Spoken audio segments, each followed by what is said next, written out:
عیدت مبارک. ما هرچی بزرگتر شدیم نزدیک شدن عید برامون بی اهمیت شد. قبلا چقدر ذوق و شوق داشتیم برای اومدن عید. چی شد که رسیدن بهار برامون بی معنی شد؟ چی شد که بهارم برامون مثل پاییز دلگیر شد؟ خوبی؟ شبا از سردرد تا صبح نمیتونم بخوابم، روزا معده درد دارم، دستام میلرزه، قلبم تیر میکشه، ولی خوبم. سلامت روانت به هم ریخته. دکتر، از کسی که حالش بده موزیک غمگین گوش میده تا حالش بدتر شه از سلامت روان باش حرف نزن. آخرش چی؟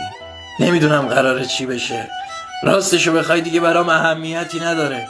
من برای تمام احتمالات زندگیم خستم. سعی کن دلتو آروم کنی. دلت که بشکنه خیلی چیزا تغییر میکنه. نگاهت با آدما، احساست، حتی به خودت طوری عوض میشی که دیگه خودت هم نمیشناسی.